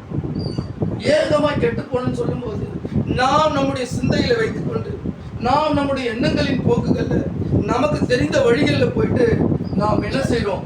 பாவம் செய்கிறவளா இருக்கிறோம். இன்னைக்கு பாவம் என்று சொல்லும்போது நம் வாழ்க்கையில பாவம் ஒரு கலந்த ஒரு விஷயம் ஆயிடுச்சு. பாவம் எப்படி இருக்குன்னா, ஒரு தட்டுல ஒரு முட்டையை உடைச்சு ஊத்துறீங்க. அந்த முட்டையை உடைச்சு ஊத்துற உடனே அதுக்குள்ள இருக்கிற மஞ்சள் கருவை மட்டும் நீங்க சரியா எடுத்துட முடியுமா? அது எப்படி இருக்கும்? எடுக்க முடியாது. அந்த மஞ்சள் கருள் உடைஞ்சு வெள்ளைக்கருவோட சேர்ந்து மிக்ஸ் ஆயிடும். உண்மைதான். இந்த பாவம் அப்படிதான் இருக்கு. நான் பாவத்தை செய்து கொண்டே நான் நல்லவனா வாழ்ந்து நீ சொல்லவே முடியாது. நான் பாவத்தில் வாழ்ந்து கொண்டே, நான் தவறை ஜீவித்துக் கொண்டே நான் உத்தமமா வாழ்வேன் நீ சொல்ல முடியாது. நீ பாவத்திலிருந்து முழுமையாக வெளியே வர வேண்டியதா இருக்குது. உன் வாழ்க்கையில் நீ செய்த தவறிலிருந்து நீ வெளியில வர வேண்டியதா இருக்குது. பாருங்க, நம்மளுடைய பர்சனல் கடவுளுக்கும் உங்களுக்கு தான் தெரியும், வேற யாருக்கும் தெரியாது. இன்னைக்கு இந்த பாவத்திலிருந்து விடுதலை அளிக்கக்கூடிய ஒரு மகத்தான காரியம் என்னன்னா, அது இயேசு கிறிஸ்து ரத்தமா இருக்கு. ஆமென். அதான் சொன்னாரு, இயேசு கிறிஸ்து இந்த லேவியனோட வீட்டுக்கு போகும்போது அவர் எந்த பார்ஷாலிட்டியும் பார்க்காம பாவிகளை அவர் உள்ளே கொண்டு வந்தாராம். ஆமென். அதான் சொல்றாரு, நான் நீதிமானை காப்பாற்ற வராம பாவிகளை ரட்சிக்க வந்தேன். ஆமென். இன்னைக்கு பாவியான நம்மை ரட்சிக்க அந்த மகத்தான சர்வவல்ல தேவன் இறங்கி வந்திருக்கிறார். இன்னைக்கு நம்மை மீட்கும்படியாக அவர் வந்திருக்கிறார். இன்னைக்கு நம்மளுடைய வாஞ்சை என்னவா இருக்குன்னா, இயேசு கிறிஸ்துவை இன்னைக்கு இருதயத்துல ஏற்றுக்கொள்ள வேண்டியது அவசியமா இருக்கு. இல்ல நான் ஏற்றுக்கொள்ள மாட்டேன் அப்படின்னா அது நம்மை நாமே ஏமாற்றிக்கொள்ள காரியமா இருக்கு. வசனம் எப்படியா சொல்லுது, நமக்கு நாமே பாவம் இல்லை என்போமானால் நம்மை நாமே வஞ்சிக்குள்ளா இருக்கும் சொல்லுது. ஆமா, சத்தியம் நமக்கு இராது. நம்மை நாமே வஞ்சிக்கிற வாழ்க்கைய நாம் வாழ வேண்டியதாயிடும். அல்லேலூயா. இன்னைக்கு நாம் சரியான ஜீவித்தை ஜீவிக்கும் போது, கிறிஸ்துக்கென்று இயேசுக்கென்று உன்னை அர்ப்பணிக்கப்பட்ட ஜீவித்தில் ஜீவிக்கும் போது அவர் உன் வாழ்க்கையை மாற்றுகிறவராக இருக்கிறார்.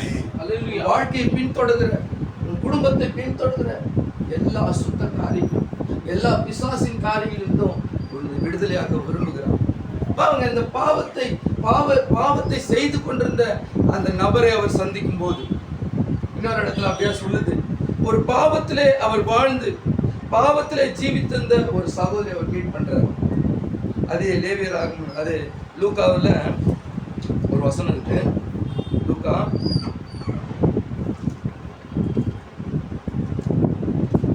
அதுக்கப்புறம் படிக்கிறது. லூக்கா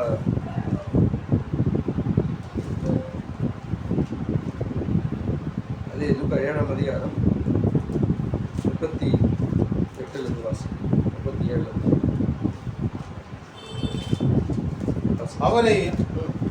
அவரை அழைத்த பரிசேயன் 36 அவருடைய பாதங்களில் அருகே பின்னாக நின்று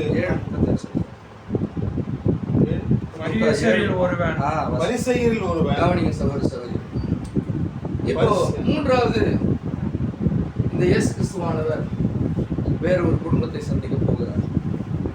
மூன்றாவது போன அந்த வீட்டில் நடந்த சம்பவம் என்ன செய்தார் அப்படின்னு தான் பேசணும். ஒரு பரிசேயன் வீட்டுக்கு போறாரு. அங்கே போய் அங்க அப்படியாக பரிசேயன் அழைத்தான். அவனுக்கு தேவையான காரியங்களை செய்ய சென்றாரு. அங்கே நடந்த காரியம் என்ன அப்படின்றது தான் பார்க்கணும். வாசிப்போம். பரிசேயரில் ஒருவன் தன்னுடனே போஜனம் பண்ண வேண்டும் என்று அவரை வேண்டிக் கொண்டார். அவர்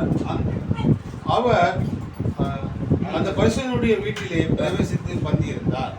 அப்பொழுது அந்த ஊரில் இருந்த பாவியாகி ஒரு ஸ்திரீ அவர் பரிசேயன் வீட்டிலே பந்திருக்கிறதை அறிந்து ஒரு பரணியிலே பரிமள தைலத்தை கொண்டு வந்து அவருடைய பாதங்களின் அருகே பின்னாக நின்று அழுது கொண்டு அவருடைய பாதங்களை தன் கண்ணீரினால் நனைத்து தன் தலைமுறையினால் துடைத்து அவருடைய பாதங்களை முத்தம் செய்து பரிமள தைலத்தில் பூசினார். அவரை அழைத்த பரிசேயன் அதை கண்டபோது, இவர் தீர்க்கதரிசியாய் இருந்தால் தம்மை தொடுகிற ஸ்திரீ இன்னார் என்றும் எப்படிப்பட்டவள் என்றும் அறிந்திருப்பார், இவள் பாவியா இருக்கிறாள் என்று தனக்குள்ளே சொல்லிக் கொண்டார். இந்த மூன்றாவது இயேசு கிறிஸ்து சென்ற வீட்டுல அல்லேலூயா பரிசேயன் ஒருவன் இயேசு கிறிஸ்துவை அழைக்கிறான். அவன் நல்ல பணக்காரனாக நல்ல உயர்ந்த இடத்துல வாழ்ந்த ஒரு நபரா இருந்தான். அவன் இயேசு கிறிஸ்துவை அழைத்ததன் நோக்கம் ஒன்றா இருந்தது, இயேசு கிறிஸ்து சென்றதன் நோக்கமும் ஒன்றா இருந்தது. பாருங்க, இயேசு கிறிஸ்து நீ சரியாக நீ ஏற்றுக்கொண்டு அவரை உள்ளே அழைக்கும் போது உன் நோக்கத்தை அவர் எதிர்பார்க்கிறார். ஆமென் ஆமென். கவனிக்கிறீங்களா? நம்முடைய நோக்கம் என்னவா இருக்குது என்பதை அவர் எதிர்பார்க்கிறார். வரவேற்கப்படாத இடத்தில் இயேசு கிறிஸ்து வர மாட்டார். வரவேற்க வேண்டிய இடத்தில் வரவேற்க விதானமாக அவரை வரவேற்றால் மட்டுமே இயேசு கிறிஸ்து வர முடியும். எப்படி நான் அவரை வரவேற்கணும்? உன் முழு இருதயத்தோடு அவரை விசுவாசித்து அவரை உள்ளே அழைக்க வேண்டியது. உன் விசுவாசம் தான் அவரிடத்திலிருந்து ஏதாவது ஒன்றை பெற்றுக்கொள்ள உதவி செய்யும். அல்லேலூயா. பாருங்க, இப்போ அந்த பரிசேயரோட வீட்டுல அவர் அப்படியே இயேசு கிறிஸ்து வந்து உட்கார்ந்து இருக்கிறாரு. இப்ப இயேசு கிறிஸ்து வந்து அவர் அப்படியே உட்கார்ந்து இருக்கும் போது அங்கே ஒரு ஸ்திரீ வரா. அவர் நீங்க கேட்டிருப்பீங்க, நீங்க கிறிஸ்தவர்களா இருக்கிறதுனால, ஒரு பாவியான ஒரு விபச்சாரத்தின் ஸ்திரீயானவர் உள்ளே வரா. அவர் வந்து இயேசு கிறிஸ்து பாதத்துல உட்கார்ந்து அவர் செய்த காரியம் என்னன்னா, அவர் தன்னுடைய பாவங்கள் எல்லாம் அழுகையாக அங்க இயேசுவின் பாதத்துல ஊற்றினார். இன்னைக்கு இயேசு கிறிஸ்து வீட்டுக்குள்ள வரும்போது முதலாவது நீ செய்ய வேண்டிய காரியம் பாவத்தை அறிக்கையிட வேண்டியதா இருக்கு. நீ பாவத்தை உள்ளே வைத்துக் கொண்டு, நான் தான் சொன்னேன், சரிக்கும் தவறுக்கும் வித்தியாசம் உண்டு. நீ சரியும் தவறையும் ஒன்று சேர்ந்து நீ வாழ முடியாது. ஒன்று சரி பக்கமாய் நிற்க வேண்டியதா இருக்குது, அல்லது தவறின் பக்கமாய் நிற்க வேண்டியதா. இந்த பாவியான ஸ்திரீ உள்ளே வந்து இயேசு கிறிஸ்துவின் பாவத்தை தொட்டு அவள் அழுது தன் பாவத்தை அறிக்கையிட்டார். பாருங்க, இயேசு கிறிஸ்து வருவதற்கான முக்கியமான நோக்கம் என்னன்னா, அங்கே ஒரு நபர் அவரை அழைத்தார். ஆனா அந்த அழைத்த அந்த பரிசேயனும் இயேசு கிறிஸ்துக்கு போதுமான வரவேற்பு கொடுக்கவே இல்லை. பாருங்க, இஸ்ரவேல் அந்த யூத ஜனங்கள் முறைமைப்படி ஒருத்தர் ரொம்ப தூரம் பிரயாணம் பட்டு வரும்போது அவருக்கு என்ன பண்ணுவாங்கன்னா, கால்கள் கழுவுறதுக்கு தண்ணி கொடுப்பாங்க, மேலே போத்திக்க ஒரு போர்வை கொடுப்பாங்க, மேலே சென்ட் அடிச்சு அவங்க என்ன பண்ணுவாங்க, உள்ள வரவேற்பாங்க. இந்த இயேசு கிறிஸ்துவை அழைத்தாம, ஆனா அவர் வரவேற்கும்படி எந்த விதமான காரியமும் பண்ணல. இன்னைக்கு நாங்க இயேசு கிறிஸ்து உள்ள கொண்டு வந்துட்டோம், இங்க உள்ள இருக்கிறதோ இல்லாம போறதோ உங்க கையில தான் இருக்குது. இன்னைக்கு நாங்க ஜெபித்து இருளெல்லாம் வெளில அனுப்பிடுவோம். நீங்க வெளிச்சத்தை தக்க வைத்துக் கொள்றது யார்கிட்ட இருக்குது? உங்ககிட்ட தான் இருக்குது. இயேசு கிறிஸ்துவை இந்த வீட்டின் தலைவரா மாற்றுறது யார்கிட்ட இருக்குது? உங்ககிட்ட தான் இருக்குது. இயேசு கிறிஸ்து இந்த வீட்டின் தலைவரா இருப்பாரு, அல்லது வேற யாரு கூட இந்த வீட்டின் தலைவரா இருக்க முடியும். அல்லேலூயா. இயேசு கிறிஸ்துன்ற வெளிச்சம் உள்ளே இருக்கிற வரைக்கும் தான் உங்களுக்கு பாதுகாப்பு.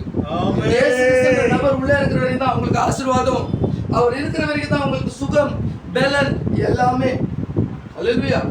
பாருங்க, இப்போ இந்த நபர் என்ன பண்ணானா, இயேசு கிறிஸ்துவை உள்ளே கொண்டு வந்தான், போதுமாவது வரவேற்பு கொடுக்காம அவர் அப்படியே உட்கார வச்சிட்டான். கால்களுக்கு தண்ணீர் கொடுக்கல, அவருக்கு தேவையான பரிமள தைலத்தை பூசல, அவருக்கு தேவையான போர்வையை கொடுக்கல, எதுவுமே செய்யாம அவன் அப்படியே உட்கார்ந்துட்டான். ஆனா இந்த பாவியான ஸ்திரீயோ அந்த மகத்தான பரிசுத்த தேவன் வந்ததை கண்டு அவள் ஓடி வந்து இயேசுவின் பாதத்தில் தன் கண்ணீரினால் அவள் நனைத்தாள். இன்னைக்கும் நாம் இயேசு கிறிஸ்து கிட்ட தாழ்மையாய் செல்ல வேண்டியதா இருக்கு. அல்லேலூயா.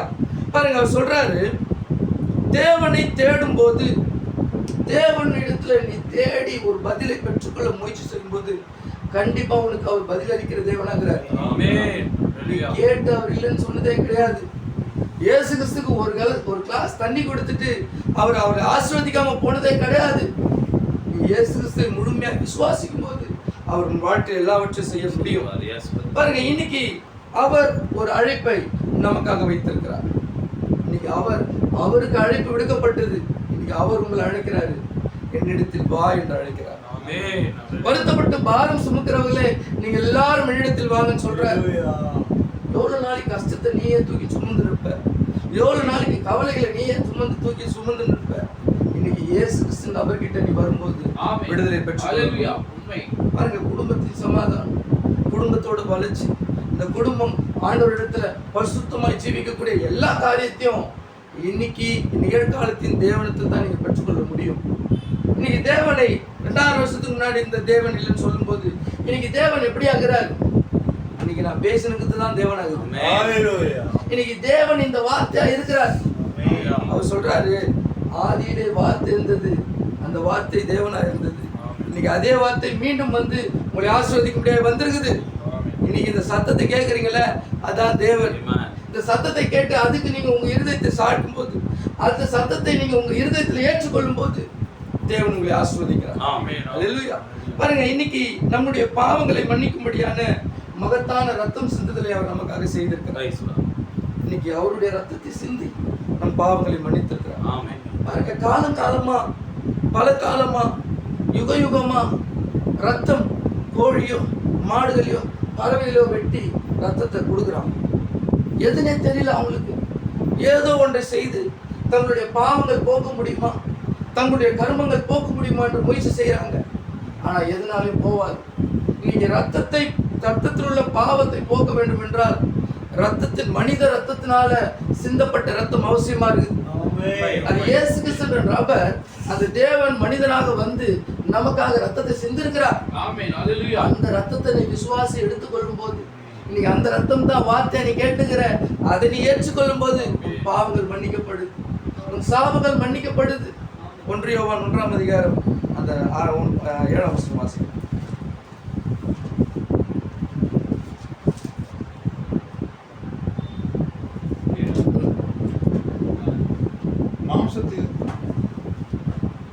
அவர் ஒளியில் இருக்கிறது போல நாமும் ஒளியிலே நடந்தால் ஒருவரோடு ஒருவர் ஐக்கியப்பட்டிருப்போம். அவருடைய குமாரனாகிய இயேசு கிறிஸ்துவின் ரத்தம் சகல பாவங்களையும் நீக்கி நம்மை சுத்திகரிக்கும்.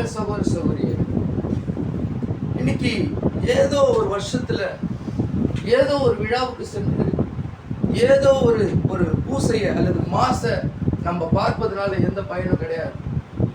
இன்னைக்கு போதனைகள் என்னவாயிடுச்சுன்னா, இன்னைக்கு சபையில கொடுக்கக்கூடிய ஒரு சின்ன ரொட்டிக்குள்ள தான் அந்த இயேசுவோட ஆவி இருக்குதுன்னு சொல்றாங்க, அல்லது அவர்கள் வாயில ஊற்றக்கூடிய ஒரு சிறு திராட்சை ரசத்தில் தான் இயேசுவோட ஆவி ரத்தம் இருக்குதுன்னு சொல்றாங்க. இல்ல, அது எல்லாமே தவறான காரியம். இன்னைக்கு இயேசு கிறிஸ்துவானவர் என்னவா இருக்கிறார் என்றால் வார்த்தையான தேவனாய் வந்திருக்கிறார். பாருங்க, காலமாய் தேவன் ஒரு மனிதன் மூலமாய் இடைப்பட்டவர் இன்னைக்கு ஒரு மனிதன் மூலமாய் வந்திருக்கிறார். இன்னைக்கு ஒரு மனிதன் மூலமாய் சொல்லும் போது காலமா அவர் தனக்கென்று ஒரு தீர்க்கதரிசி ஏற்படுத்தி கொண்டு போல இன்னைக்கு இந்த காலத்துல ஒரு தீர்க்கதரிசி வர வேண்டியதா இருக்கு. இன்னைக்கு அந்த தீர்க்கதரிசி மூலமாய் பேசப்பட்ட வார்த்தையை ஏற்றுக்கொள்ளும் போது தான் உன் வாழ்க்கையில ஜீவன். பாருங்க, ஒரு சின்ன ஒரு வேஃபர் எடுத்து இதுதான் இயேசு கிறிஸ்துவின் சரீரம்னு காட்டி உன் வாயில வைக்கிறதுனால உன் பாவம் போகாது. ஒரு சின்ன திராட்சை ரசத்தை உன் வாயில ஊத்துறதுனால பாவம் போகாது. அது சொல்றது வசனம். அதை நீ முற்றிலுமாக விசுவாசித்து உன் விசுவாசத்தினாலே அறிக்கையிட்டால் மாத்திரம்தான் உன் பாவம் போகும். பாவத்தை நாம் அறிக்கையிடாமல் இருந்தால் பாவம் நமக்குள்ள இருக்குதுன்னு சொல்லுது வசனம். இங்க சொல்றாரு, சில பாவங்கள் வெளியரமா இருக்கும், நியாய தீர்ப்புக்கு முந்திக் கொள்ளும். உன் பாவங்களை நீ அறிக்கையிடும் போது உன் பாவத்தின் அறிக்கையினாலே தேவன் உனக்கு கிருபை தருகிறார். அல்லேலூயா. நான் ஏன் பேசுனா, இந்த குடும்பத்தின் பாதுகாப்புக்காக பேசுகிறேன். இந்த குடும்பம் ரட்சிக்கப்பட்டு தேவனுடைய பாதையில் சரியா இருக்கும்போது இந்த குடும்பம் ஆசீர்வதிக்கப்படுவதை நீங்க பார்க்க முடியும். உண்மை. ஒரு சேலஞ்ச் தான். இயேசு கிறிஸ்து நீ சரியா ஃபாலோ பண்ணினா உன்னோட தேவைகள் எல்லாவற்றையும் தேவன் சந்திக்கிறார். ஆமென். நீ சரியா ஃபாலோ பண்ணாத பட்சத்துல அவர் உனக்கான எந்த காரியத்தை செய்ய முடியாது. பாருங்க, இன்னைக்கு நாம் ஜெபிப்பதும் விசுவாசிப்பதும் தேவனுடைய சமூகத்தில் மொத்தமா இருப்பது தான் தேவன் எதிர்பார்க்கிறார். நீ கடமைக்காக போவதோ கடமைக்காக ஏதோ ஒன்று செய்வதையோ தேவன் விரும்புவதே கிடையாது. இன்னைக்கு உத்தம இருதயத்தோடு அவரை தேட வேண்டியதா இருக்கு. உத்தம இருதயத்தோடு அவரை பின்பற்ற வேண்டியதா இருக்கு. பாருங்க, இன்னைக்கு இந்த குடும்பத்துக்குள்ள இயேசு வரும்போது இதே இயேசுவானவர் லூக்கா 11ஆம் அதிகாரத்துல ஒரு இடத்துக்கு போறார். வீட்டுல தான் நேசித்த ஒரு குடும்பத்தோட வாழ்ந்த ஒரு குடும்பத்தோட அவர் உள்ள போகும்போது அங்க இருக்கிற ஒரு நபர் மரிச்சு போயிடுறான். மரித்த அந்த இடத்த பார்த்துட்டு, மரித்த அந்த நபரை பார்த்துட்டு, நண்பனை பார்த்துட்டு அழ ஆரம்பிக்கிறாரு. ஒரு மனிதனுக்குள்ள தேவனானவர் வந்தாரு. அந்த தேவன் தன்னுடைய நண்பன் இறந்து போனதை பார்த்து அழ ஆரம்பிக்கிறார். இயேசு அங்கே கண்ணி விட்டார். இன்னைக்கு நீ கவலைப்பட்டா உனக்காக கவலைப்பட ஒரு தேவன் உண்டு. நீ கண்ணீர் விட்டா உனக்காக கண்ணீரை விடக்கூடிய ஒரு தேவன் உண்டு. உனக்காக எல்லாவற்றிலும் உன் பாதையில உனக்காக நிற்கக்கூடிய ஒரு நபர் தான் யாருன்னா அந்த இயேசு கிறிஸ்து. அல்லேலூயா. அந்த நபர் மரித்தப்போ அவர் என்ன பண்றாருன்னா கண்ணீர் விட்டு அழுறாரு. மீண்டும் அவனோட கல்லறையில போயிட்டு இயேசு அவர் என்ன சொல்றாருன்னா, இயேசு கிறிஸ்து, லாசருவே வெளியே வா. அல்லேலூயா. கேட்டிருக்கீங்க, லாசருவே வெளியில வான்னு சொன்ன லாசர் என்ன பண்ணிட்டான்? செத்து போன அந்த சரீரம் அழிவுக்குள்ள போய் மீண்டும் வந்துச்சு. 4 நாள் ஆயிடுச்சுங்க, நாரி போயிடுச்சு சரீரம். ஆனா இயேசு கிறிஸ்து ஒரு வார்த்தை என்ன பண்ணுச்சு? மீண்டும் உயிர்த்தெழுந்த சரீரத்தோட வந்தான். மீண்டும் உயிர்த்ததுல வந்தான், அவன் சரீரமா வந்தான். இன்னைக்கும் நம்மளோட சரீரம் அப்படித்தான். இன்னைக்கு இந்த உலகத்துல காரியத்தை சாப்பிட்டு இந்த உலகத்துல இருக்கிற காரியத்தோட வாழ்ந்து நம்ம சரீரமா செத்து போயிட்டே இருக்குது. இன்னைக்கு ஆயுசு காலம் என்ன ஆயிடுச்சு? மேக்சிமம் 60 வருஷம் சொல்றான். 45 வருஷமே ஹார்ட் அட்டாக் ஸ்டார்ட் ஆயிடுச்சு. ஹார்ட் அட்டாக் எப்படி வருதுன்னா அதுக்கு சொல்றான், இதை நீ ஃபாலோ பண்ண, அதை நீ ஃபாலோ பண்ணணும். 15 வயசுல இருந்து ஹார்ட் அட்டாக். ஒவ்வொன்றா பிரிச்சு விளக்கம் தரான். விளக்கத்தை கேட்டால் நான் என்னடா பண்ண போறேன்? ஏன் நான் உயிரோடு இருக்கிறதுக்கு என்ன வழி? இன்னைக்கு உயிரோடு இருக்கிறதுக்கு ஒரே வழி கர்த்தர் இயேசு கிறிஸ்து. இந்த பூமியில வாழ்வது மாத்திரமல்ல, நித்திய காலமாய் அவரோடு வாழ்வதற்கு உனக்கான ஒரு வழியை வைத்திருக்கிறார். இன்னைக்கு வியாதியும் தொல்லைகளும் கஷ்டங்களும் ஜனங்களை வந்து பாதித்து எல்லா விதமான காரியங்களும் அமிழ்த்து போட்டுச்சு. உண்மை ஒரு மனநிலை, ஒரு என்ன சொல்லும், ஒரு மன வீழ்ச்சி, ஒரு டென்ஷன், எல்லாத்தினால ஜனங்கள் என்ன ஆயிட்டாங்க? பாதை தவறி போறாங்க. இன்னைக்கு நீங்க எல்லாம் ஒரு குடும்பமா தேவனை ஆராதிக்க விரும்புவது தேவனுடைய கிருபை. நீங்க எல்லாம் ஜீவனோடு இயேசு கிறிஸ்துவை நீங்க ஆராதிப்பது தேவனுடைய கிருபை. இன்னைக்கு அந்த இயேசு கிறிஸ்துவை நீங்க சரியாக பிடித்துக் கொள்ளுங்க. இன்னைக்கு இந்த வீட்டுல இயேசு கிறிஸ்து வந்ததை நீங்க சரியா பிடிச்சுக்கோங்க. அவர் எதற்காக வந்தார்? ஒரு அற்புதத்தை எதிர்பார்த்து கண்டிப்பா அற்புதம் செய்வார். இன்னைக்கு உன் பாவங்களை நீ சரியா அறிக்கையிடும் போது உன் பாவங்களை மன்னித்து உன் வாழ்க்கைக்கான எல்லா காரியங்களும் செய்ய வல்லவராகிறார். இன்னைக்கு உயிர்த்ததிலும் தருகிற வல்லமுள்ள தேவனாகிறார். நானே உயிர்த்ததிலும் ஜீவனமா இருக்கிறேன்னு சொன்னாரு. இன்னைக்கு செத்து போன சரீரத்தை என்ன பண்ணுவாரு? உயிர்த்தெழ செய்வார். இன்னைக்கு வியாதியான சரீரத்தை சுகத்தோடு கொண்டு வருவார். இன்னைக்கு பலனற்ற சரீரத்தை பலனோடு கொண்டு வருவார். அல்லேலூயா. இன்னைக்கு அந்த மகத்தான இயேசு கிறிஸ்துவை நீங்க பெற்றுக்கொள்ளுங்க. ஜீவனுள்ள வார்த்தையான இயேசு கிறிஸ்துவை பெற்றுக்கொள்ளுங்க. இந்த பாரம்பரியமா சம்பிரதாயமா காலகாலமா நடக்கிற விஷயங்களை தூக்கி ஓரமா வைங்க. அதனால எந்த பயனும் கிடையாது. அது யாரோ முன்னர்கள், யாரோ மூதாதையர்கள் சொன்ன பழக்க வழக்கங்களால ஒன்றுமே இல்லை சகோதரி. கடைசியா ஒரு காரியத்தை சொல்லி முடிக்கிறேன். ஒரு இடத்துல ஒரு சாமியார் என்ன பண்ணிட்டாரா, அவர் ஒரு கோயிலை கட்டி வாழ்ந்து வந்திருந்தார். ஒரு இந்து சாமியார், ஒரு மத சாமியார் வச்சுக்கோங்க. அவரோட பழக்க வழக்கம் என்னவா இருந்தது என்றால், அவர் எப்பவுமே எல்லா இந்த பூஜை பொருள்கள் எல்லாம் வைத்து பூஜை பண்ணி எல்லாவற்றையும் சரியாக செய்து கொண்டிருந்தார். கவனிக்கிறீங்களா? அப்பொழுது அங்க ஒரு இளம் வாலிபன் வந்தான். ஒரு வாலிபன் வந்து, இந்த சாமியாரை நான் உன்னை பின்பற்ற வேண்டும், நான் உன்னை பின்பற்ற விரும்புறேன் அப்படின்னு சொல்றான். இப்ப இந்த சாமியார் என்ன பண்றாருன்னா, சரி நீ என்னை பின்பற்றுன்னு சொல்லி கூட வச்சுக்கிறார். ஒரு நாள் என்ன வச்சு, ஜோருன்னு மழை பெய்ய ஆரம்பிச்சிச்சு. எல்லா ஜனங்களும் அங்க பூஜைக்காக காத்து கொண்டிருக்கிறாங்க. பூஜை செய்யணும், ஜனங்கள் வரிசையில் நின்றுக்கிறாங்க. வேகமாக மழை பெய்ய ஆரம்பிச்சு. உடனே இந்த சாமியார் என்ன பண்ணாருன்னா, சிஷ்யனை கூப்பிட்டாரு. சிஷ்யன் நீங்க வா. வேகமா ஓடி வருவான். சாமி சொல்லுங்க சாமி, போ வெளியில இருக்கிற ஒரு ஆடு, அதை எடுத்துன்னு வந்து உள்ள கட்டு. வேகமா ஓடி ஆடு எடுத்துன்னு வந்து என்ன பண்ணான், இந்த கோயிலோட அந்த வெளிப்புற பிரகாரத்துல கட்டிட்டான். உடனே சாமி உள்ள போயிட்டு என்ன பண்ணாரு, பூஜை செய்ய ஆரம்பிச்சார் வேகமா. பாருங்க, இவன் இதை உற்று நோக்கி பார்த்து கொண்டே இருந்தான். இப்போ ஒரு நாள் என்ன ஆச்சுன்னா சாமியாருக்கு ஹார்ட் அட்டாக், செத்து போயிட்டாரு. சாமியார் செத்து போன பிறகு மீண்டும் அந்த கோயிலை பூசாரிக்கோ பூஜை செய்யவோ யார் தான்? இந்த சீசனுங்கிறான். இந்த சிஷியன் வந்து என்ன பண்ண போறான்? அடுத்த சாமியா வந்துட்டான். உடனே என்ன ஆகுதுன்னா, இப்போ அவன் என்ன பண்ண போறான்? பூஜைகளை செய்ய அவன் முற்படுறான். பூஜைகளை செய்யும் போது உடனடியா என்ன பண்றானா, அவன் எதை பார்த்தானோ அதை செய்ய பார்க்கறான். வெளியில ஒரு ஆடு கட்டிக்குது, வேகமா இன்னொரு ஆளை கூப்பிட்டு போ, அந்த ஆடு எடுத்துட்டு வந்து உள்ள கட்டு. அதுக்கப்புறம் தான் பூஜை ஸ்டார்ட் பண்ணுங்க. அந்த சாமி எதுக்காக ஆடு கட்டினாரு? வெளியில மழை பெஞ்சிச்சு, அதனால ஆடு எடுத்துன்னு கட்டினாரு. இவன் ஒன்றும் தெரியாம அந்த சாமியாரை ஃபாலோ பண்ண பாருங்க. இவன் என்ன நினைச்சினா, பூஜை செய்யணும்னா முதல்ல என்ன பண்ணோம்? ஆடு எடுத்துட்டு வந்து கட்டணும் அவன் நினைச்சிக்கலாம். இப்ப என்ன பண்றான்? ஒவ்வொரு பூஜைக்கும் ஆடு எடுத்துட்டு வந்து கட்டு, ஆடு எடுத்துட்டு எதுக்கு எதை செஞ்சான்? அவர் ஒரு காரியத்துக்காக செஞ்சாரு. சீசன் எதை பார்த்தான்? அதை தவறாவே பார்த்துதான். இன்னைக்கு அதே தான் நம்முடைய முன்னோர்கள் தவறான பாதையில நம்ம விட்டுட்டாங்க. ஏதோ ஒரு பழக்க வழக்கங்களை விட்டுட்டாங்க. யாரோ ஒருத்தர் சொன்னதை வச்சுட்டாங்க. நம்மளும் கண்மூடி தெரியாம என்ன பண்றோம்? தெரியாம அதை ஃபாலோ பண்ணிட்டே இருக்கோம். புரியுதா? இன்னைக்கு நாம் சரியான இயேசு கிறிஸ்துவை ஃபாலோ பண்ணாதான் வாழ்க்கை ஆசீர்வதிக்கும். இயேசு கிறிஸ்துவை சரியாக நீங்க பிடித்து கொண்டாதான் உங்க வாழ்க்கையில் அற்புதம் நடக்கும். உண்மையிலே இயேசு கிறிஸ்து அதை செய்யணும்னா சரியா அவர் வார்த்தையில பிடித்துக் கொள்ளுங்க, சரியா ஃபாலோ பண்ணுங்க. நீ மகத்தான தேவன், வார்த்தையான தேவன் இந்த வீட்டுக்கு வந்திருக்கிறார்.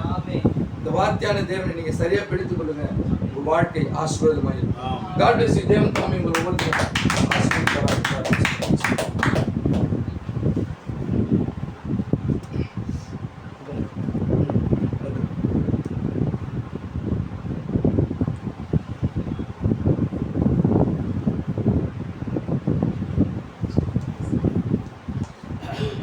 ஆகவே குடும்பத்துக்கு தேவையான ஒரு வார்த்தை எத்தனை பேர் புரிஞ்சுங்களா?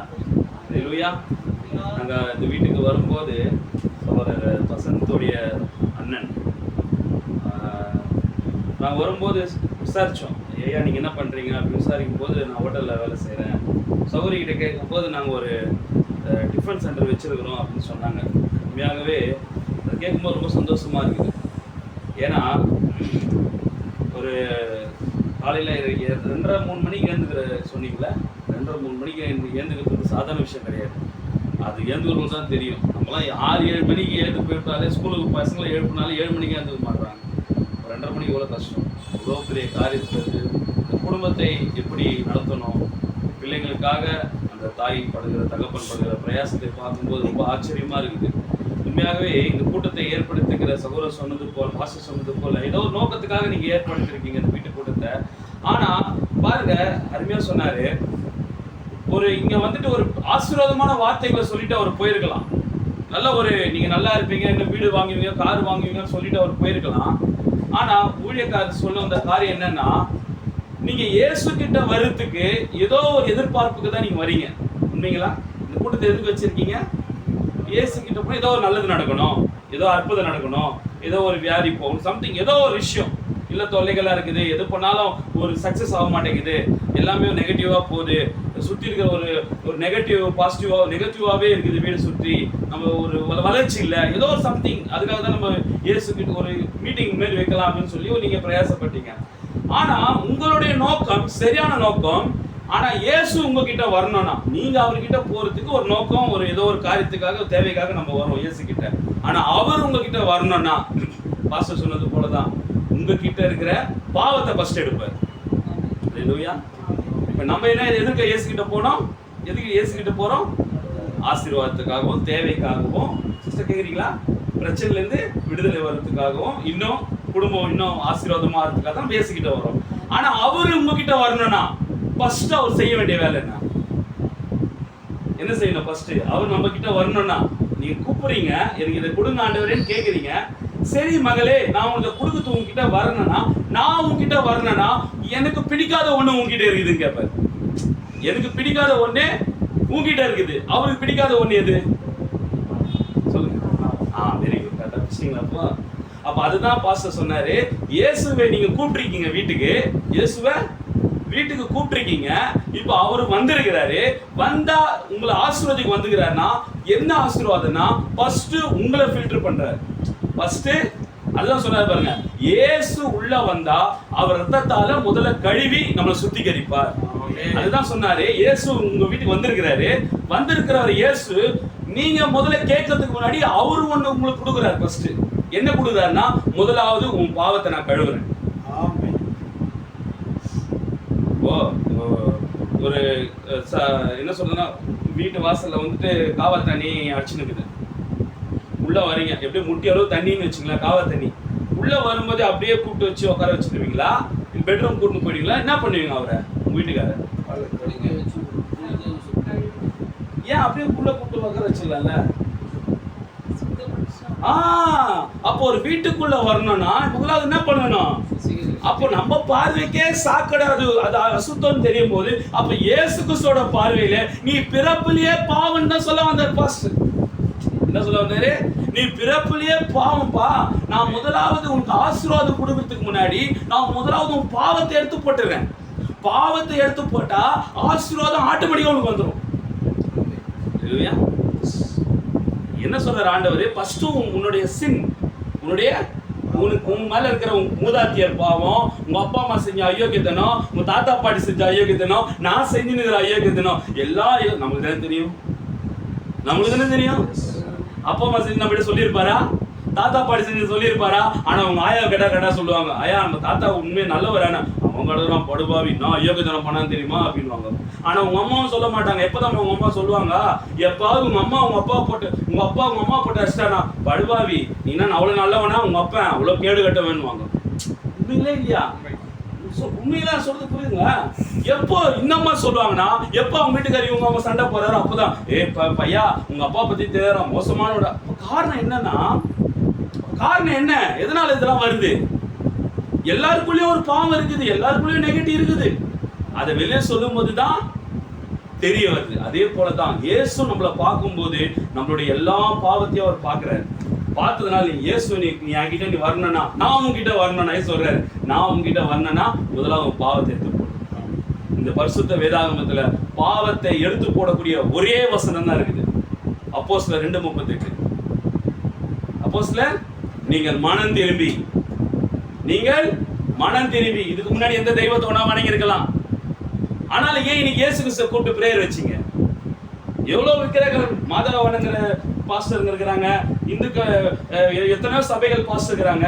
ஏன் நீங்க ஒரு நோக்கத்துக்காக இன்றைக்கு இருக்கிற இயேசு கிறிஸ்துவ விசுவாசிக்கிற சபையாகிய கடைசி கால செய்தியை விசுவாசிக்கிற எங்களையா நீங்க கூப்பிட்டீங்கன்னா, உண்மையாகவே இன்றைக்கு ஜீவிக்கிற தேவனை இயேசு கிறிஸ்துவை நம்ம தான் காட்டி கொண்டிருக்கிறோம். ஆமென், அல்லேலூயா.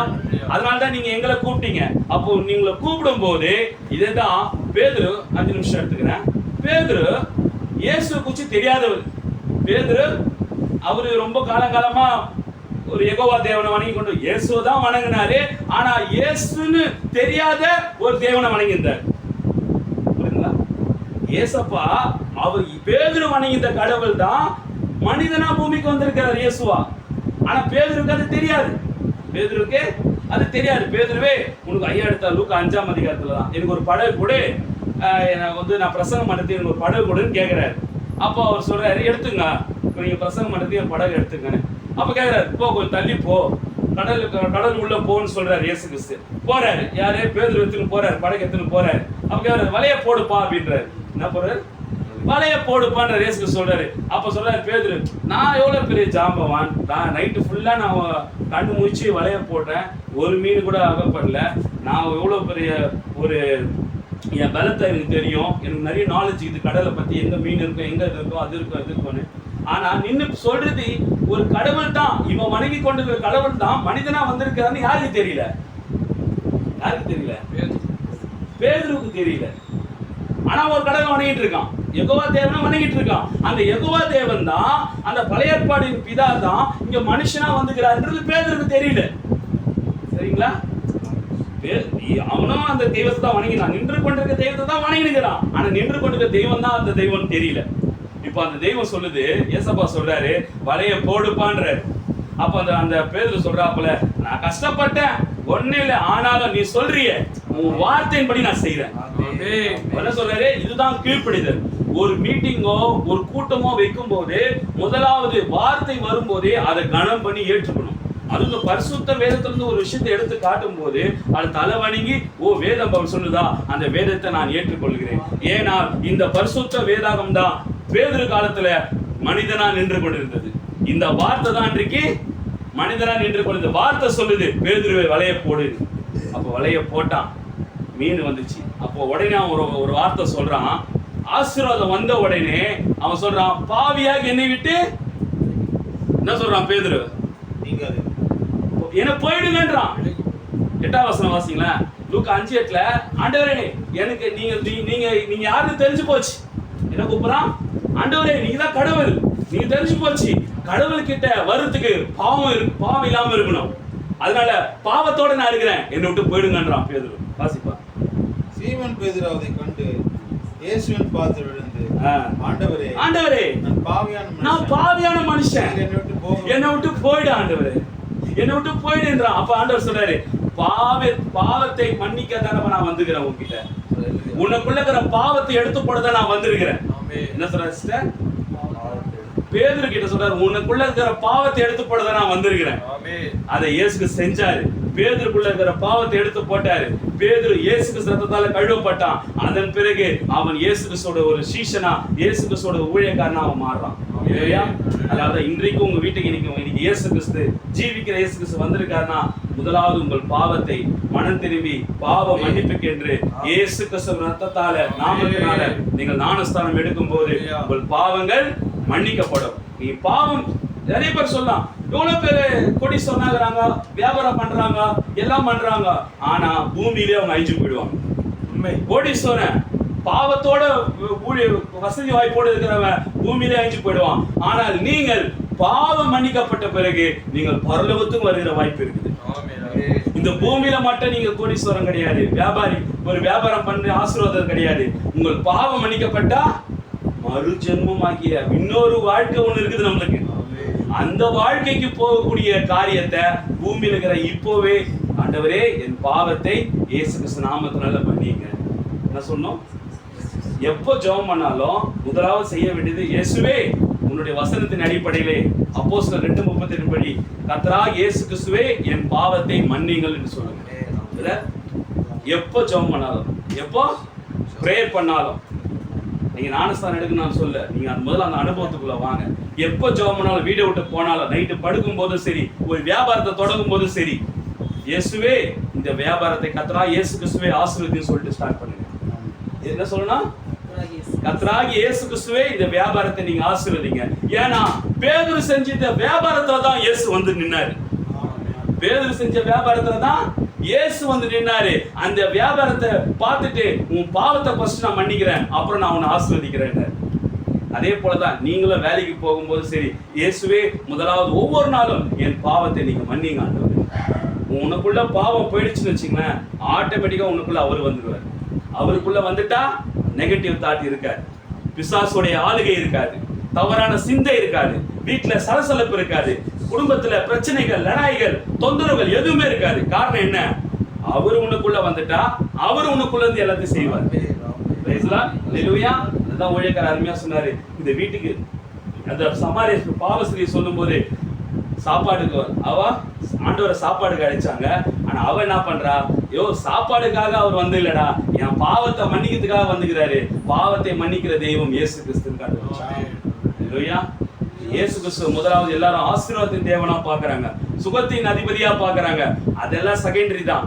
இயேசு நீ பார்க்க வேண்டிய ஒரே விஷயம் என்னமா, பாவத்தை மன்னிக்க. அவர் வாயில சொல்றாரு, பூமியிலே பாவங்களை மன்னிக்க எனக்கு மாத்திரம் தான் அதிகாரம் உண்டு.